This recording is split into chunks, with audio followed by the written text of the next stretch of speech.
చూస్తున్నటువంటి ఒక big breaking Pawan Kalyan Janasena అధినేత పవన్ కళ్యాణ్ గారు సడన్గా మీటింగ్ సమావేశాన్ని విజయవాడలో సమావేశాన్ని ముగించారు. తక్షణం ఇప్పుడు హైదరాబాద్ బయలుదేరి వస్తున్నారు. రేపు ఉదయం 9 గంటలకి ఢిల్లీ వెళ్ళబోతున్నారు అనేటువంటి సమాచారం. భారతీయ జనతా పార్టీ అధినాయకత్వం దగ్గర నుంచి పవన్ కళ్యాణ్ గారికి కూడా పిలుపు వచ్చినట్టుగా సమాచారం. ఈ నైట్కి చంద్రబాబు నాయుడు గారితో డిస్కస్ చేసిన తర్వాత రేపు మార్నింగ్ మళ్ళీ పవన్ కళ్యాణ్ గారితో డిస్కస్ చేయడం, అవసరమైతే ముగ్గురు కలిసి కూర్చొని మాట్లాడుకునే విధంగా కూడా ప్లాన్ ఆఫ్ యాక్షన్ రెడీ చేయడం జరిగినటువంటి సమాచారం. అయితే చంద్రబాబు నాయుడు గారు ఇప్పటికే ఢిల్లీలో ఉన్నారు. ఆయన ఐఎంఏ హాల్లో, ఇండియన్ మెడికల్ అసోసియేషన్ హాల్లో ఉన్నారు. అమిత్ షా గారు పార్లమెంట్లో జరుగుతున్నటువంటి జమ్మూ కాశ్మీర్ సంబంధించి బిల్లుకు సంబంధించి అక్కడ వారు ఉన్నారు. వారు నైటు ఒక మీటింగ్ జరిగిన తర్వాత, అంటే నడ్డాగా అమిత్ షా గారు వారి ఇంటికి వచ్చి కమ్యూనికేషన్ వచ్చిన తర్వాత చంద్రబాబు నాయుడు గారు వారు భేటీ అవుతారు. ఆ భేటీకి నడ్డా గారు కూడా అటెండ్ అవుతారు. ఆ భేటీ అయిన తర్వాత రేపు ఉదయం, రేపు మధ్యాహ్నము లేదా రేపు సాయంత్రం మరలా పవన్ కళ్యాణ్ గారితో కూడా భేటీ జరిగేటువంటి అవకాశాలు ఉన్నాయి అనేటువంటిది మనకు అందుతున్న సమాచారం. అంటే ఆల్మోస్ట్ రేపు ఇవాళ రేపు ఆల్మోస్ట్ కంక్లూజన్ రాబోతుంది పొత్తులకు సంబంధించి. హుటాహుటిన వేగవంతంగా రాజకీయ సమీకరణాలు మారబోతున్నాయి. మనం చెప్పాం, ఆంధ్రప్రదేశ్ భవిష్యత్తు రాజకీయ సమీకరణాలు శరవేగంగా మారబోతున్నాయి. ఈ భేటీకి సంబంధించిన ఈ ప్రాధాన్యతలు ఈ ఆంధ్రప్రదేశ్ రాష్ట్ర భవిష్యత్తుకి కీలకం కాబోతుంది. అదేవిధంగా టీడీపీ భవిష్యత్తుకి, జనసేన భవిష్యత్తుకి, వైఎస్ఆర్సీపీ భవిష్యత్తుకి, పార్టీల భవిష్యత్తుకి, పార్టీ అధినాయకుల భవిష్యత్తుకు కూడా ఈ భేటీ ఒక కీలకమైనటువంటి అంశం కాబోతుంది. కావున ఇప్పుడు మరి పవన్ కళ్యాణ్ గారు కూడా ఢిల్లీ వెళుతున్నారు అని అంటే ఖచ్చితంగా ఇది ఒక పాజిటివ్ వైబ్రేషన్స్ తోటే వారి మధ్య పొత్తు పూర్తి స్థాయిలో ముందుకు వెళ్ళేటువంటి పరిస్థితి కనిపిస్తుంది అనేటువంటిది మనకు అందుతున్నటువంటి సమాచారం. మురళి ఉన్నాడు. మురళి, ఏంటి మురళి, ఏంటి సడన్గా అంటే ఢిల్లీ నుంచి కాల్ రావటం, బయలుదేరారా, నడ్డా గారు కాల్ చేశారనేటువంటి సమాచారం, ఏంటి అప్డేట్?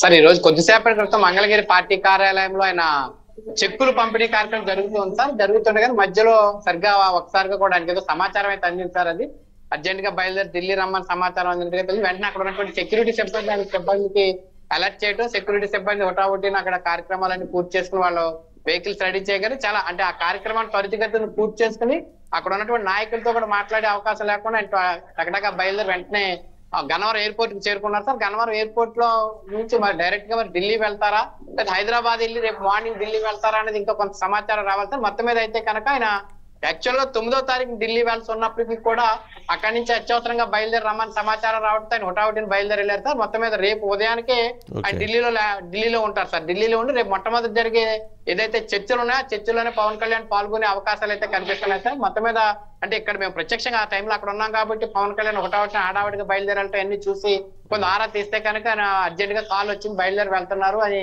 అక్కడ ఉన్నటువంటి సిబ్బంది చెప్తున్న సమాచారాన్ని బట్టి తెలుస్తుంది సార్. మొత్తం మీద అయితే 9 కన్నా ముందుగానే, ఒక రోజు ముందుగానే పవన్ కళ్యాణ్ ఢిల్లీ బయలుదేరి వెళ్తున్నారు సార్. దీంతో ఏదైతే 3 రాజకీయ పార్టీలకు సంబంధించి పొత్తుల అంశం మరొక అడుగు ముందుకు పడిందని చెప్పాలి సార్. ఎందుకంటే బీజేపీ, జనసేన, టీడీపీ కలిసి ప్రయాణం చేసే అంకంలో భాగంగానే పవన్ కళ్యాణ్ కూడా పిలుపు వచ్చినట్టుంది. పవన్ కళ్యాణ్ దాదాపుగా అక్కడికి వెళ్ళిన తర్వాత 1-2 రోజుల మొత్తం మీద పూర్తిగా కూడా చర్చలు సఫలీకృతమై పొత్తుల అంశం కొలిక్కి వస్తుందని చెప్పేసి ఒక సమాచారం నడుస్తుంది సార్.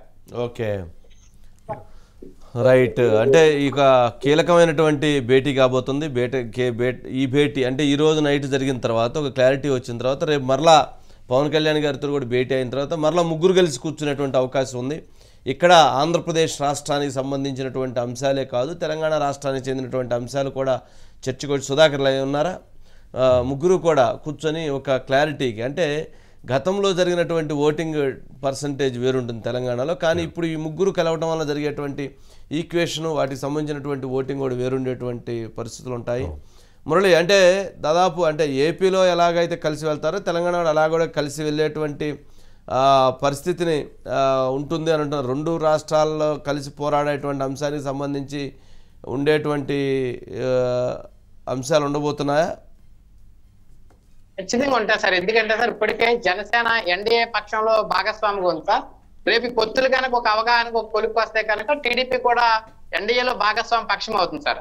అలాంటప్పుడు రాబోయే ఎన్నికల్లో తెలంగాణలో పోటీ చేసినప్పుడు కూడా ఎన్డీఏ భాగస్వామి పక్షాలుగా తెలంగాణలో కూడా తెలుగుదేశం, జనసేన పార్టీ కలిసి ప్రయాణం చేస్తాయంటలో ఎటువంటి సందేహం ఉండదు సార్. ఎందుకంటే మొన్న జరిగినటువంటి రాష్ట్ర ఎన్నికల్లోనే బీజేపీ జనసేన కలిసి పోటీ చేశాయి.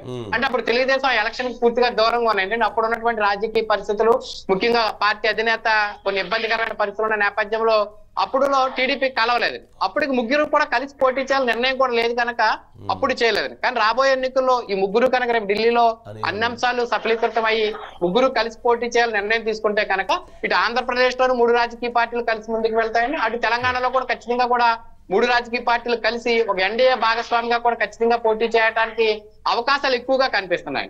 అయితే ఖచ్చితంగా కూడా ఆంధ్రప్రదేశ్ లో ఎంతైతే మెరుగైన ఫలితాలు సాధించడానికి అవకాశాలు ఉన్నాయి 3 రాజకీయ పార్టీలు కలిసినప్పుడు, తెలంగాణలో కూడా అంతే అవకాశాలు ఉంటాయి సార్. ఎందుకంటే తెలంగాణలో తెలుగుదేశం పార్టీకి సంబంధించి కొంత ఓట్ బ్యాంక్ ఉంది, పవన్ కళ్యాణ్ అభిమానులు కానీ జనసేన పార్టీకి సంబంధించి కూడా కొంత ఓట్ బ్యాంక్ ఉంది. భారతీయ జనతా పార్టీ గతంలో పార్లమెంట్ ఎన్నికల్లో అత్యధిక 4-5 స్థానాలు అక్కడ గెలుస్తున్నారు. సో అందుకని 3 రాజకీయ పార్టీలు కూడా అక్కడ మంచి ఓట్ బ్యాంక్ ఉంది కనుక, అంటే లోకల్ ఎలక్షన్ కూడా లేదు కనుక పార్లమెంట్ మీద వాళ్ళు కాన్సన్ట్రేషన్ చేస్తారు కనుక మరొకసారి తెలంగాణలో డబల్ డిజిట్ పార్లమెంట్ స్థానాలను గెలుచుకునేందుకు బీజేపీ ఒక వ్యూహం ప్రకారం పనిచేస్తుందంటే ఎటువంటి సందేహం లేదు సార్. అందుకని ఖచ్చితంగా రాబోయే ఎన్నికల్లో తెలంగాణలో జరిగే పార్లమెంట్ ఎన్నికల్లోనూ ఈ ముగ్గురు కలిసి వెళ్లే అవకాశాలు ఉన్నాయండి.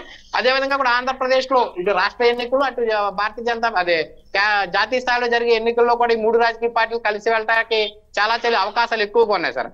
అందుకు సంబంధించి ఈ రోజు రేపు ఢిల్లీలో జరిగేటువంటి సమావేశాలు అత్యంత కీలకమైనటువంటి సమావేశాలుగా మనం చూడాలి సార్. అక్కడ కనుక ఒక తాటి మీదకి వెళ్ళి ప్రయాణం చేద్దాం నిర్ణయం తీసుకుంటే కనుక ఖచ్చితంగా కూడా 2 రాష్ట్రాల్లో కూడా ఎన్డీఏ భాగస్వామి పక్షాలుగా ఈ 3 రాజకీయ పార్టీలు కలిసి పనిచేసే అవకాశాలు కనిపిస్తున్నాయి. ఓకే.